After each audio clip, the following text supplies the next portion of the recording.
अस्सलाम वालेकुम नाज़रीन, आसवाज होम कुकिंग में आपको वेलकम करती हूँ। आज मैं आपके साथ चिकन के सालन की एक यूनिक सी रेसिपी शेयर कर रही हूँ, जिसे मैं बिल्कुल बेसिक मसालों से बनाना बताऊँगी। तमाम मसाले आपके घर में हर वक्त मौजूद रहते हैं और ये इतनी आसान और इतनी मज़ेदार सी रेसिपी है कि अगर आप इसको मेहमानों के सामने भी बनाएंगे या दावतों में बनाएंगे तो मेहमान आपके तारीफ़ किए बगैर नहीं रहेंगे। तो चलिए इस मज़ेदार सी चिकन की रेसिपी को हम बनाना शुरू करते हैं। मैं 1 किलो चिकन का इस्तेमाल कर रही हूँ, जिसको मैंने अच्छी तरह से धो लिया है। धोने के बाद मैंने इसको एक बाउल में शिफ्ट कर दिया है और अब इसको मैं मैरिनेट करूँगी। और मैरिनेट करने के लिए मैं सबसे पहले इसमें दही शामिल कर रही हूँ। 200 ग्राम्स के बराबर दही है। दही को हमने अच्छी तरह से बीट करके शामिल करना है। इसमें किसी भी किस्म की कोई गुठली नहीं रहनी चाहिए, वरना ये होगा कि सालन में गुठलियाँ अलग से दही की नज़र आती हैं। इसके साथ साथ 2 मीडियम साइज़ के टमाटरों का पेस्ट बनाकर शामिल करेंगे। और आप देख सकते हैं मैंने फ़ाइन पेस्ट नहीं बनाया है और इसमें टमाटर के पीसेस अच्छे लगते हैं, इस वजह से फ़ाइन पेस्ट नहीं बनाया है। और इसके अलावा मैंने हरी मिर्चों का भी पेस्ट बना लिया, उसको भी मैंने फ़ाइन नहीं किया है। 2 टेबल स्पून मैं इसमें हरी मिर्चों का पेस्ट शामिल कर दूंगी। ये शामिल करने के बाद इसमें मसाले शामिल करेंगे। 1.5 टीस्पून के बराबर मैं इसमें नमक शामिल कर रही हूँ, आप अपने टेस्ट के अकॉर्डिंग शामिल कीजिएगा। लाल मिर्चों का पाउडर शामिल करेंगे इसमें 2 टीस्पून के बराबर। और साथ ही साथ इसमें कुटा हुआ धनिया शामिल कर देंगे 1 टेबल स्पून, ये बहुत अच्छा फ्लेवर लेकर आता है। और इसके साथ साथ हम काली मिर्चों का पाउडर शामिल कर देंगे 1 टीस्पून के बराबर। और इसमें ज़ीरा पाउडर शामिल कर देंगे 1 टीस्पून। और साथ ही साथ इसमें हल्दी शामिल कर देंगे 1/4 टीस्पून के बराबर। लहसुन का पेस्ट इसमें शामिल करेंगे 1 टेबल स्पून। और अदरक का पेस्ट इसमें शामिल कर देंगे 2 टेबल स्पून। और अब इन तमाम चीज़ों को डालकर हम अच्छी तरह से मिक्स कर लेंगे। और मिक्स करने के बाद मैंने इसको 1 घंटे के लिए रख दिया था। 1 घंटे के लिए रखना लाजमी है, क्योंकि अगर हम इसको मैरिनेट नहीं करके रखेंगे तो जो मसाले हमने इसमें शामिल किए हैं वो चिकन में अच्छी तरह से एब्जॉर्ब नहीं होंगे और अच्छी तरह से ये चिकन का जो फ्लेवर है वो निकल कर नहीं आएगा। अगर आपके पास टाइम कम है तो कम से कम हम इसको आधे घंटे के लिए लाजमी रखिएगा। अभी चिकन अच्छी तरह से मैंने मैरिनेट कर दिया है, इसको मैं 1 घंटे के लिए रख दूँगी फ्रिज में। अभी हम इसकी बाकी की प्रिपरेशन कर लेते हैं। एक पैन में मैंने 1 कप ऑयल शामिल कर दिया। इसमें कुछ काली मिर्चें, लौंग, बड़ी इलायची और कुछ दालचीनी के टुकड़े शामिल कर देंगे। इनको मैंने 1 मिनट के लिए कड़कड़ा लिया था इस ऑयल में। अच्छी तरह से बस इसको हम मिक्स कर लेंगे 1 मिनट तक। इसके बाद इसमें प्याज का पेस्ट शामिल कर देंगे। 2 मीडियम साइज़ की प्याज है, जिसका हमने पेस्ट बनाकर इसमें शामिल कर दिया है।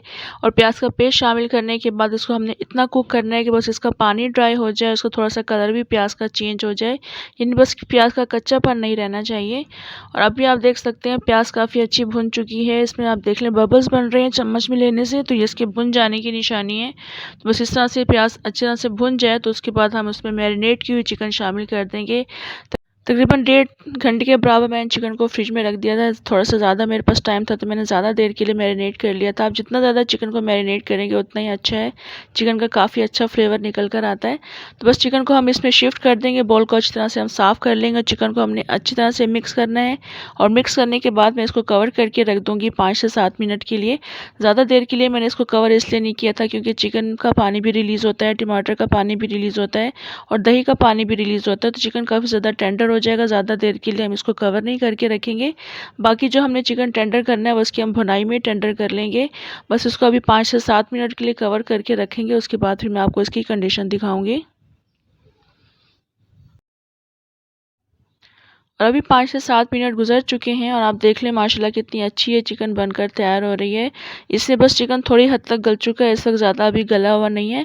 अभी हम जो बाकी भुनाई करेंगे वो इसकी हम टमाटर और दही का पानी जब हम इसका ड्राई करेंगे तो उसी दौरान इस चिकन की अच्छी भुनाई हो जाएगी और काफ़ी अच्छी चिकन टेंडर हो जाएगी। मज़ीद अभी हमने इसका पानी ड्राई करना है, ढक्कन खोल कर कुक करेंगे इसको। अभी 5 से 7 मिनट मज़ीद गुजर चुके हैं और आप देख सकते हैं चिकन का थोड़ा बहुत पानी ड्राई हुआ है। अभी इसका जो पानी नज़र आ रहा है इसको हमने अच्छे से भुनाई करनी है। इसका जो सारा जायका है वो इसकी भुनाई के दौरान ही आएगा, तो बस हमने इसको अच्छी तरह से भून लेना है चिकन को। अभी मज़ीद 5 से 7 मिनट गुजर चुके हैं और आप देख सकते हैं काफ़ी हद तक पानी ड्राई हो चुका है।